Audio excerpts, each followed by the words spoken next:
this leg of the race, you'll be running from Boston College to the finish line, which is approximately 5.2 miles.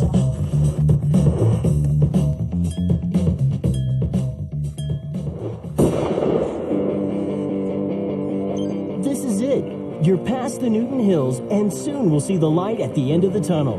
We're heading into Boston College, and the John Hancock Building, and finish is in sight. The screams you heard in Wellesley will have been nothing compared to those you'll get from here on out.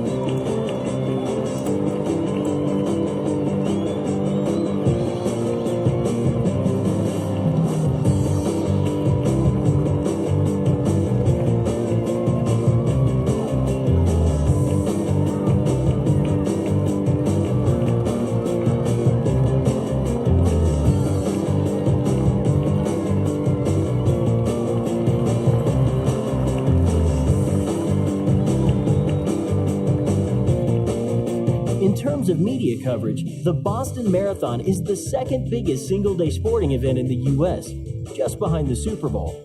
Approximately 500,000 spectators lined the course in 2012.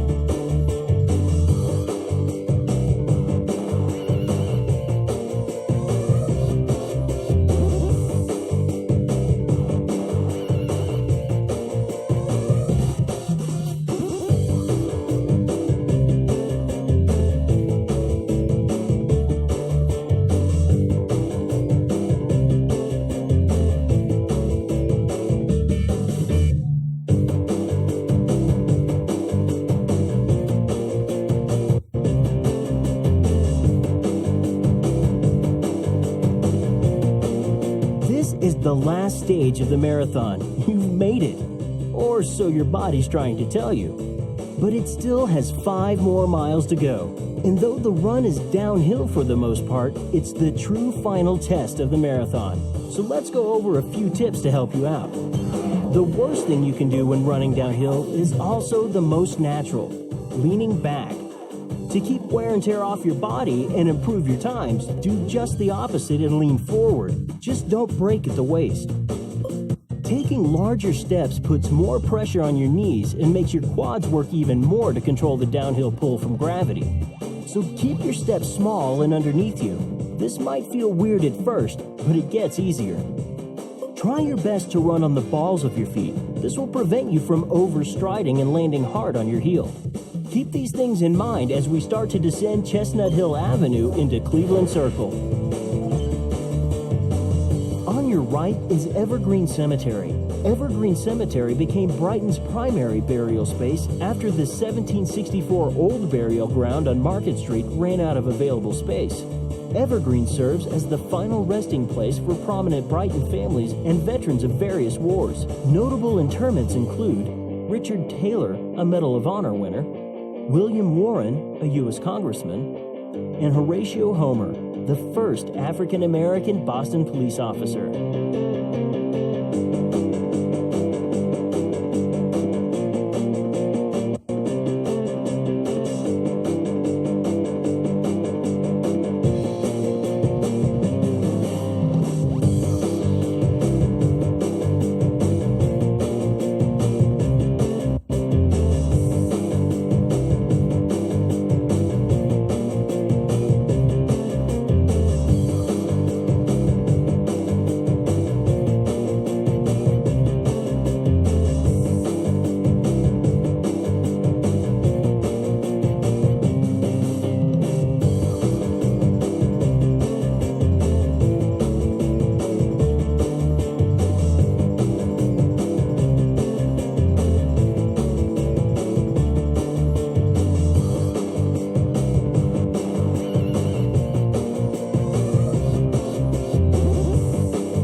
not, former Massachusetts governor and presidential candidate Mike Dukakis finished 57th in just 3 hours and 31 minutes as a high school student in 1951's Boston Marathon.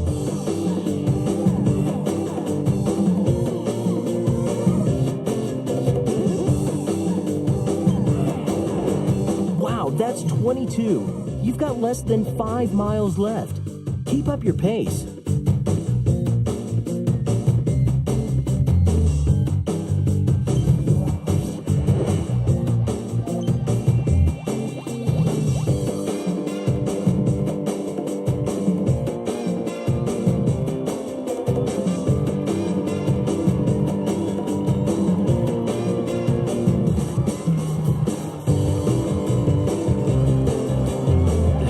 Tell you, that sound never gets old. As we head into Cleveland Circle, you'll see the rows of fans cheering 5 to 8 people deep sometimes. We're coming up on Beacon Street. I have a good little story to tell you about something that happened here. I'm going to let you get into your groove for a bit.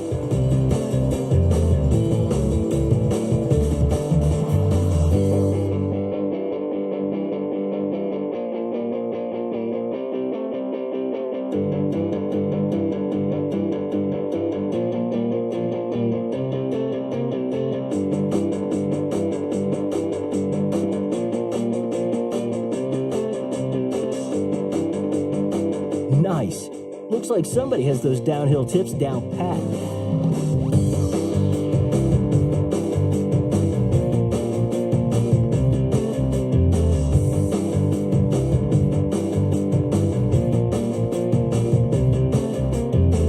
How are your feet treating you? Boy, you can never underestimate the importance of good shoes.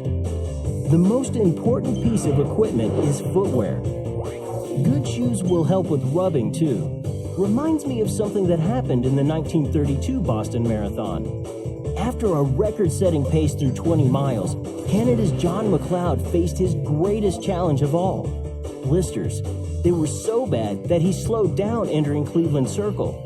This set the stage for Paul de Bruin, a 24-year-old former sailor in the German Navy, to pass him and pull away from the crowd on Beacon Street to win in 2 hours, 33 minutes, and 36 seconds. Yeah, a good pair of shoes is a good friend to everyone. I'll let you run a bit and take in the sights and sounds of Brookline.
The total prize money distributed among the top finishers of the 116th Boston Marathon was $806,000.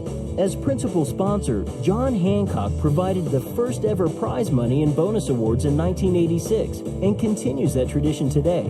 The top finishers have received nearly $14 million in prize money and course record bonuses over the past 26 years.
now behind you. Excellent work.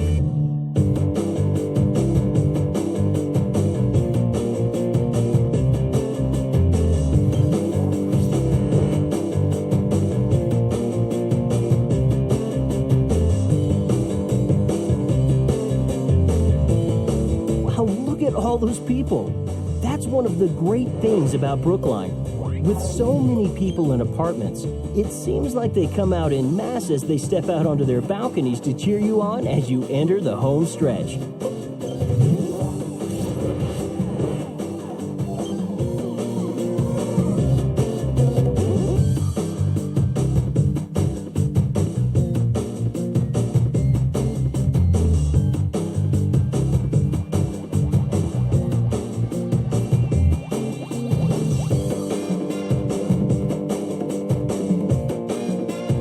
Brookline was founded in 1630 as part of Boston, but later it attained autonomy and was incorporated in 1705. By 1830, it had become the favorite resort of Boston merchants looking for country homes. Today, it's a fine suburb with tons of parks and playgrounds. It's also home to a pretty famous citizen. JFK was born at 83 Beale Street, less than half a mile off the course.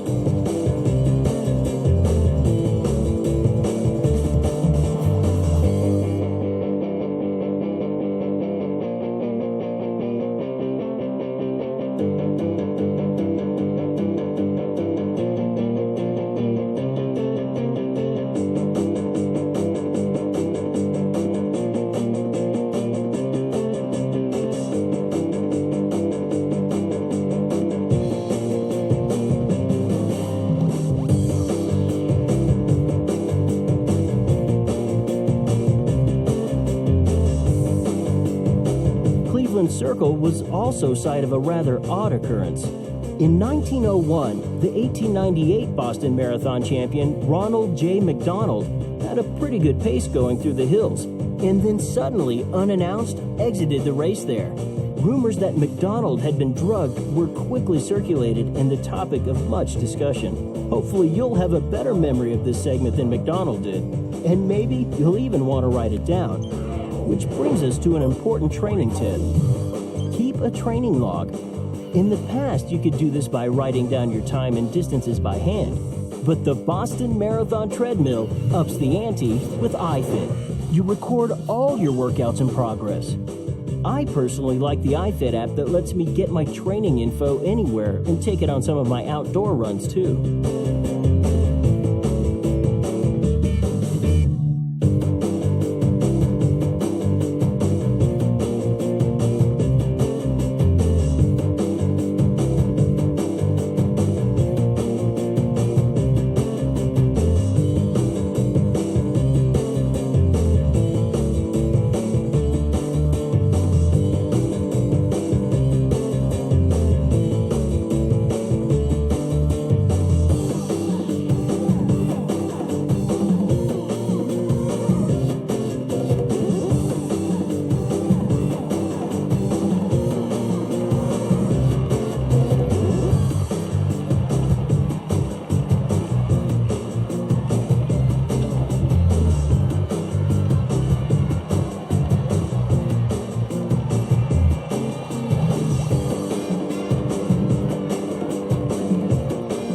The crowd is getting huge.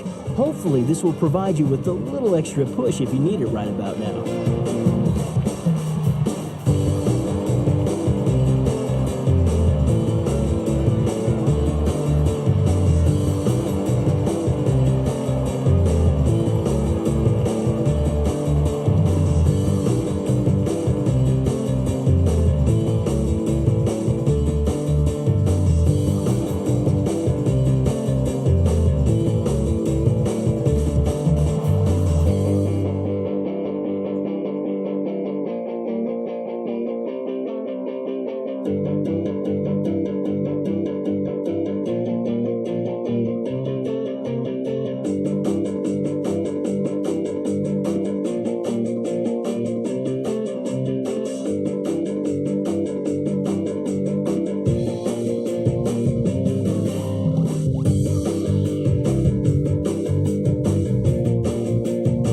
of 2012, only elite men and women and those eligible for prize money are not allowed to use headphones.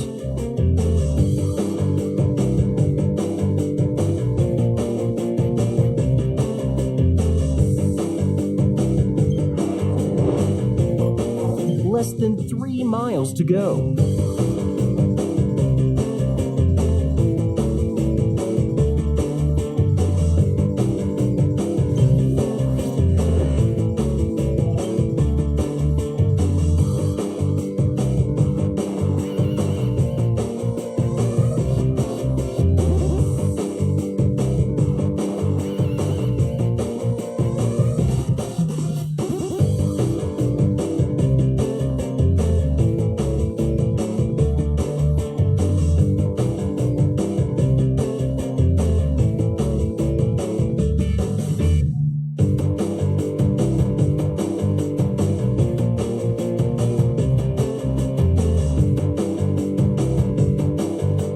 Look at that. We're entering Boston proper. I can smell the end from here. Okay, I have a pretty strong nose for these things because we're a little over 2 miles out. But still, from here on, the miles fly by, probably because of the adrenaline. We'll have a little bit of a climb here, and then it's all downhill to the finish after that.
With this crowd and the police escort, I bet you're feeling pretty special right about now. Which you should.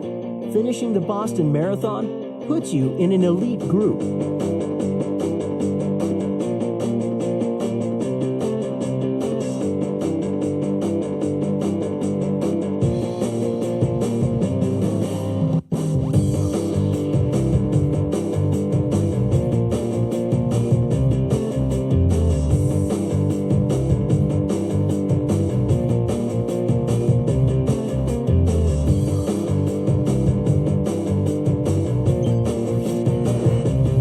Tell you a little bit about this fine city of Boston. The British statesman John Winthrop established Boston as the main city of the Massachusetts Bay Colony in 1630. And the first newspaper in the colonies, the Newsletter, appeared in 1704. As the American Revolution approached, Boston became a center of opposition to the British. The Battle of Bunker Hill was one of the first conflicts of the Revolution, and Boston was under siege until the Redcoats withdrew in March of 1776. Today, Boston is 625,087 strong, with people from all walks of life. It spreads out over 89 square miles, and the people in each neighborhood have a pride for it that's thicker than blood.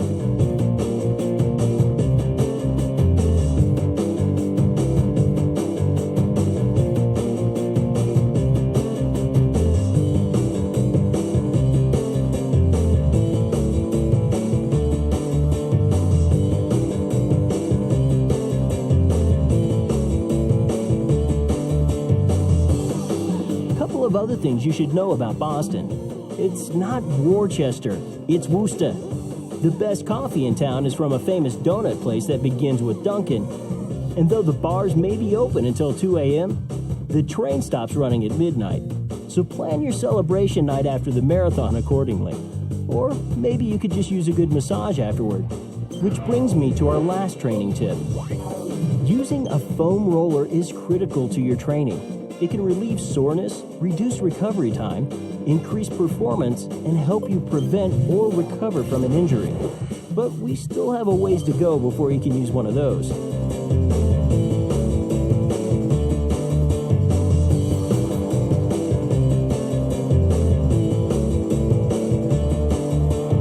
Bet you never thought you'd see that. We're coming up on Kenmore Square. And if you look up, you'll see the famous Citco sign, or as the Boston Marathoners more commonly know it as, the 1 mile to go mark. This isn't where you go to get gas during your marathon, but you will get fueled up for that last stretch of the race as nearly 40,000 Red Sox fans gather on Patriots Day after the game in Fenway and cheer on runners to the finish line.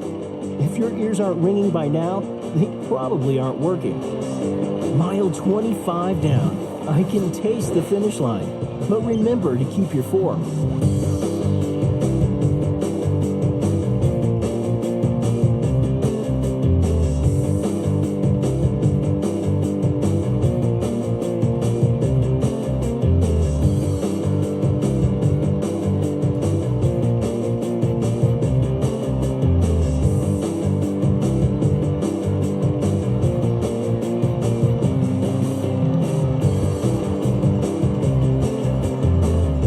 Could get overcome with all this excitement, or overcome with something else. In 1935, John Kelly stopped in Kenmore Square, overcome with nausea. But after a short break, he went on to claim victory. Talk about having some willpower. Looks like he's not the only one. Keep up that great stride. We're almost done. Did you notice that sign to the right? You only have 1 mile to go. Stay strong. This is where the race can be won or lost.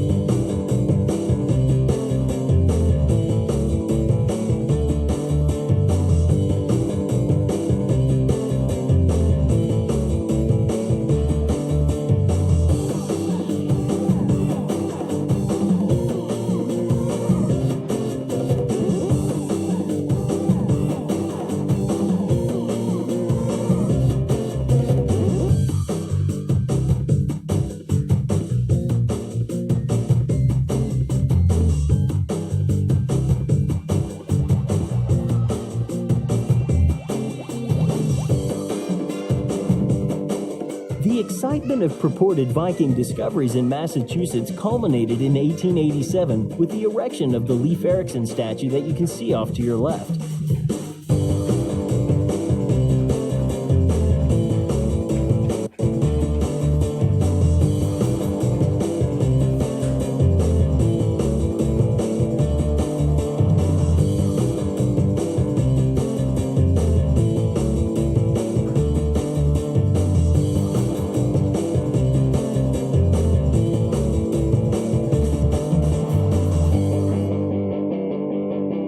Looks like we're coming up on a sort of new edition for the marathon. In 2006, the course was shifted slightly so that runners would go under Massachusetts Avenue rather than over it. After all those ups and downs earlier, nearly 475 feet above sea level, now you're actually going to be below sea level. This is also an area for last-minute tactics by some of the elite runners in those close finishes.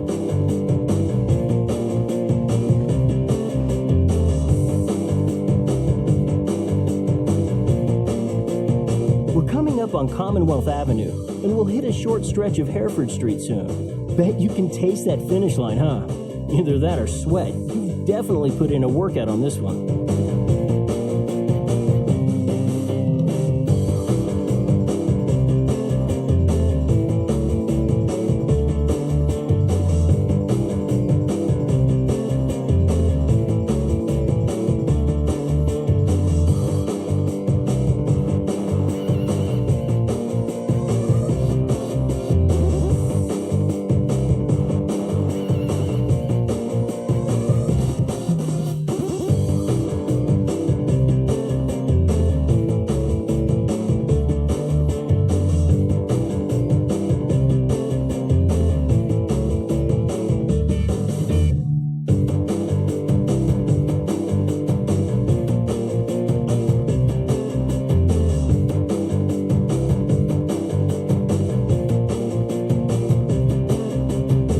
on Boylston Street and are just 3 city blocks away from the finish line. If you've been with me since the beginning, congratulations. You've nearly completed the marathon. Few can say they've done that.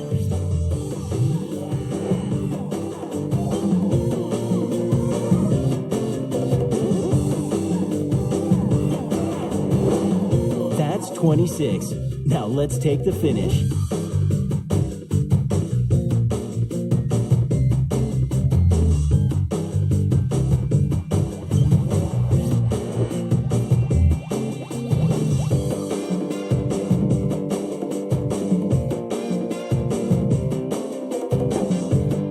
Not have the real thing where you are, but imagine the ribbon coming up. Stretch out that chest and burst through it as you look up to see your time in the most storied marathon of them all. I invite you to come experience the real thing. From the looks of things, you've already got the legs for it, not to mention the heart, the arms, and everything else that may be tired now.